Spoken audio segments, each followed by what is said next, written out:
उदय, ये देखो। नेहा ने उदय की ओर एक लिफाफा बढ़ाते हुए कहा। ये क्या है? उदय ने लिफाफा खोलते हुए कहा। ये तो तुम्हारी नौकरी का अपॉइंटमेंट पत्र है। हाँ उदय, अब मैंने भी नौकरी ज्वाइन कर ली है। नौकरी? तुमने कब ज्वाइन किया? लेकिन क्यों? उदय ने आश्चर्य भरे शब्दों में पूछा। हाल ही में। तुम्हें ही तो शिकायत रहती थी ना कि मैं दिन भर घर में पड़ी रहती हूँ, कुछ भी काम नहीं करती, और फिर मेरी डिग्री भी यूं ही बर्बाद हो रही थी।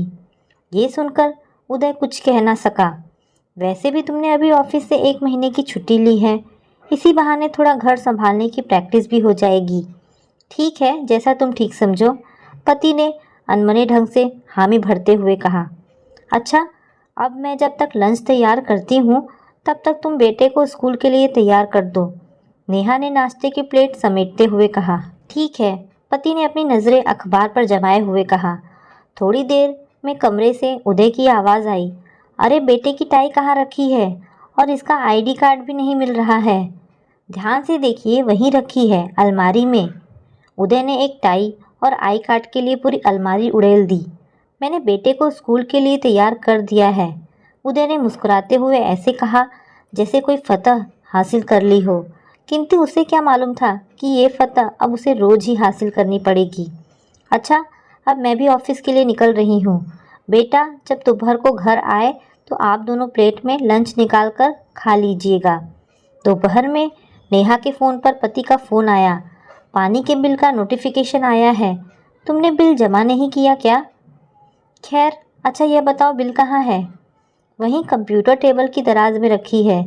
अच्छा ठीक है। और हाँ सुनो, शाम को बेटे को नाश्ते में क्या देती हो? जो उसकी पसंद का हो बना कर दे दीजिएगा।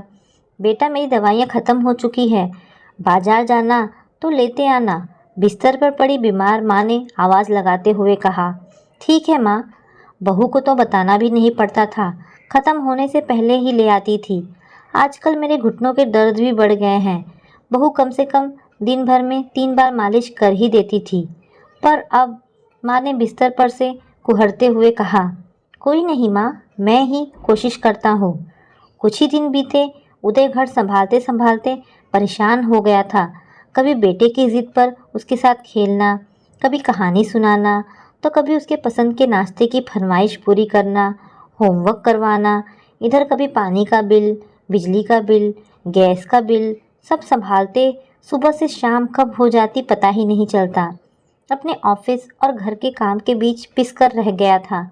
समय निकालकर अपने लिए कुछ करता या फिर शारीरिक या मानसिक रूप से ही रेस्ट लेने की सोचता तो कभी हो ही नहीं पाता। कभी दोस्तों तो कभी रिश्तेदारों के फ़ोन से उसके मोबाइल की घंटी दिन भर गूंजती रहती। पापा पापा, कोई कहानी सुनाओ ना प्लीज़। अभी दोपहर कौन कहानी सुनता है? सो जाओ, कहानी रात को मम्मी से सुन लेना। नहीं पापा, मम्मी तो दिन भर कई बार कहानियाँ सुनाती थी, आपको सुनाना ही पड़ेगा। अरे यार, ये मैं कहाँ फंस गया? वो मन ही मन बुदबुदाया। अच्छा ठीक है, आओ मेरे पास। तभी डोरबेल बजी। क्या बात है, बोलो। साहब नीचे आकर अपनी पसंद की सब्ज़ी ले लीजिए, तुम्हें जो ठीक लगे दे जाओ। नहीं साहब जी, मेम साहब तो खुद ही अपनी पसंद की भाजी लेती थी। अरे कोई बात नहीं, तुझे तो पता होगा ना तेरी मेम साहब कैसी सब्जियां लेती थे, तो तू दे जा। उदय ने खिन्नाते हुए कहा। पापा पीने का पानी आ गया, भर लो, जल्दी ही बंद हो जाता है। मम्मी रोज़ ताज़ा पानी भरती है पीने का। अच्छा मेरी जान, अभी चलो। अरे ये क्या?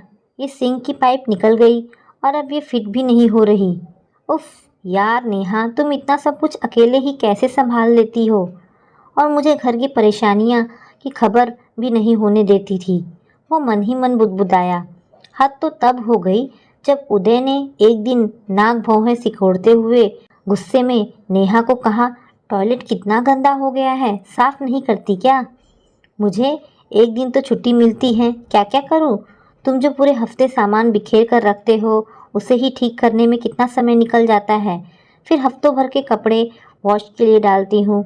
जो समय बचता है घर की हर ज़रूरत की वस्तुएं, रसोई से लेकर परिवार की ज़रूरतें जोहने में चली जाती हूँ। तुम्हें बताओ क्या क्या संभालूँ? और टॉयलेट साफ़ करना बिल्कुल भी मुश्किल नहीं है। तुम जब स्नान के लिए जाना तभी थोड़ा ब्रश मार लेना ना। नेहा ने मधुर मुस्कान के साथ कहा। सुनते ही उदय को तो जैसे दिन में तारे दिखने लगे, पर वो कर भी क्या सकता था।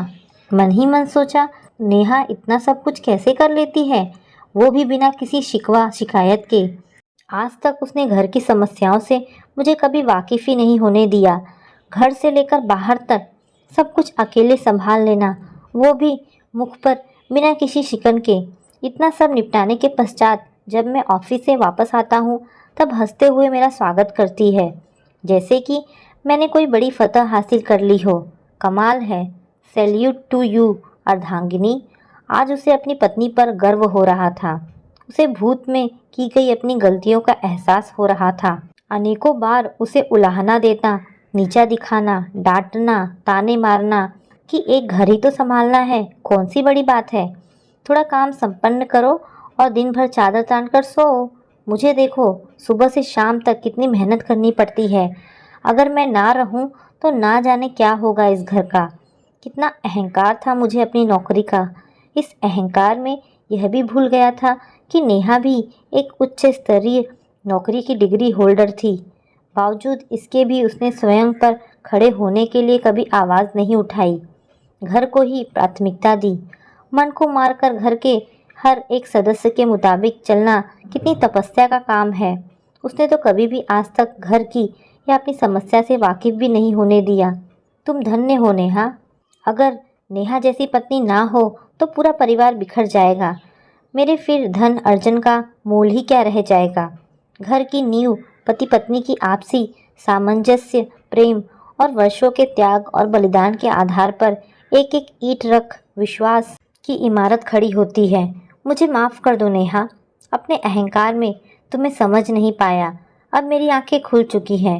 आज अगर मैं चैन से नौकरी कर रहा हूँ तो इसके पीछे मेरे परिवार को संभालने वाली तुम हो नेहा। एक शाम जब दोनों चाय पर बैठे थे तब उदय ने नेहा का हाथ अपने हाथ में लेते हुए कहा, मुझे माफ़ कर दो नेहा, अपने अहंकार में तुम्हारे अहमियत को समझ नहीं पाया। मेरी आंखें खुल गई है। तुम फिर से हमारे घर को संभाल लो। उसने प्रेम पूर्वक आग्रह भरे लहजे में कहा।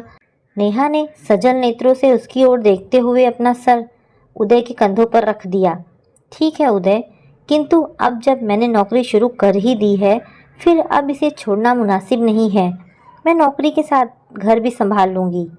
पर वो कैसे? मैंने वर्क फ्रॉम होम के लिए अर्जी दे दी है, उम्मीद है मंजूरी मिल जाएगी, नेहा ने मुस्कुराते हुए कहा। उदय ने उसका हाथ अपनी हथेली में लेते हुए मजबूती से थाम लिया। तो दोस्तों, ये कहानी आपको कैसी लगी? अगर आपको कहानी पसंद आई हो तो प्लीज़ इसे लाइक एंड शेयर करें। धन्यवाद दोस्तों।